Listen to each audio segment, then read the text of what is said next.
This is the all-new Seat Leon, the Volkswagen Golf's sporty Spanish cousin, and here are the CarWow top 10 things you need to know about it. If there's something familiar about the new Leon, it's because it's based on the same platform as the Volkswagen Golf. So it's got kind of similar proportions, just with a few more dynamic style increases here and there. Also familiar are those triangular daytime running lights, which are like the ones on the old Leon, but the wide grille is more angular than before and looks like it's been pinched from the big Seat Tarraco SUV. At the back you'll find a smart-looking full-width light bar, which has more than a hint of Porsche or Audi about it. Ooh, very posh then. One thing I'm not sure about is the new name badge in that weird handwritten font. So, is the new Leon classy or a little bit crassy? Click on the pop-out banner in the top right-hand corner of the screen to cast your vote. So which do you think looks the best? The new Seat Leon or its cousin, the Volkswagen Golf? Inside, everything's all simple and minimalist, with a freestanding infotainment display and very few buttons. The ones you can find are touch sensitive, again like in the Volkswagen Golf. It is a tiny bit bland though. There's not much in the way of colour, besides body-coloured stitching on the seats in FR models, but at least there's plenty of metal effect trim to lighten things up. Air vents that mirror the shape of the grille are a smart touch too. Automatic models get the same tiny gear selector as the new Golf, while FR Sport models and above get wraparound ambient lighting that stretches across the dashboard and onto the front doors. SE versions of the Leon get an 8-inch infotainment screen, but all other models get a more plush 10-inch one you see here, plus a 10-inch digital driver's display as well. You can configure the central screen with 3 separate windows for the displays you use the most. Plus, you can customize the digital driver's display with the multifunction buttons on the steering wheel. If you want satellite navigation and smartphone mirroring, you'll have to ignore the basic SE car, but all other models do get it. There's also wireless phone charging, and you can use Apple CarPlay without having to plug your phone into a socket. But if you've got an Android phone, like me, you'll still need to have to use a cable. God damn it. Oh, and voice control is available, but it's based on the same system as you find in the Golf, which I found a little bit hard to use at times.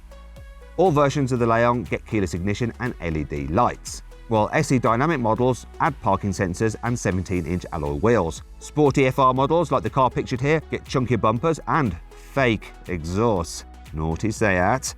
They also get lowered sport suspension. If you splash out for an FR Sport, you also get a heated steering wheel and 18-inch alloy wheels. Topping off the range is a posh Excellence model, which gets goodies like adaptive cruise control and chrome window trims. You should find more space than before in the new Leon, as it's almost 10 centimeters longer than before, with an extra 5 centimeters between the front and rear wheels, all of which is given over to extra rear legroom. Boot space isn't changed though, at 380 litres. Of course, if you really need some more space, you can go for the Estate version. This is also 10 centimeters longer than the old Leon Estate and has 617 litres of boot space, compared to the old car's 587 litres. That makes it even bigger than the cavernous Skoda Octavia Estate. Ooh. There's no firm detail on prices yet, but you can expect the new Leon to start from around £20,000 for an entry-level model, and cost slightly less than the equivalent Volkswagen Golf, as it's always done. The car will go on sale in spring, though high-specification FR Sport models and upwards won't arrive until the second half of 2020 for some reason. In the meantime, if you're interested in researching a new car and want to save money on one, click on the pop-out banner in the top right-hand corner of the screen to download the new CarWow app, which will help you compare and choose the right car for you. One especially fancy aspect of the new Seat Leon is its lighting. It comes with a full set of LED lights, with 22 separate LEDs per headlight. Seat says these have 900 lumens of power. Now, that doesn't mean anything to me either really, but apparently standard LEDs have 550 lumens, so the Seat Leon's lights must be pretty bright. Oh, and the indicators on the door mirrors are LEDs too. At the back, fancier models in the range get LED brake lights with scrolling indicators, just like on an Audi, which also perform a pretty neat animated sequence when you lock and unlock the car. Just like an Audi, yet again. You can get the Seat Leon with a 1-litre 3-cylinder turbocharged petrol engine with 110 horsepower, or a 1.5-litre turbocharged petrol with either 130 or 150 horsepower. And you can have each of these engines as either non-hybrid or mild hybrid. Plus, there's a 2-litre 4-cylinder petrol with 190 horsepower. Diesel power comes in the form of a 2-litre 4-cylinder with either 115 or 150 horsepower. But if you want the greenest Leon experience possible, there's a full-on plug-in hybrid which gets a 1.4-litre petrol engine coupled to an electric motor and combined produces 204 horsepower. This can travel up to 40 miles on electric power alone. It's also the fastest Seat lane until hot Cupra versions arrive later.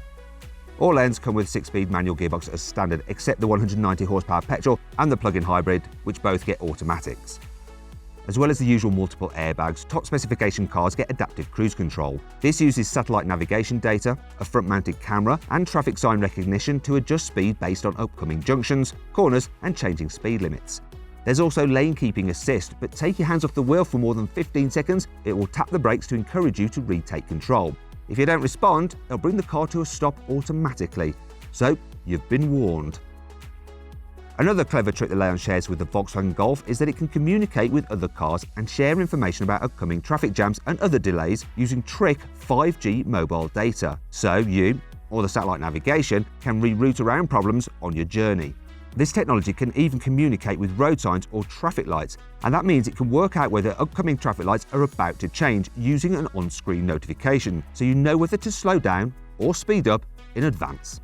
Clever.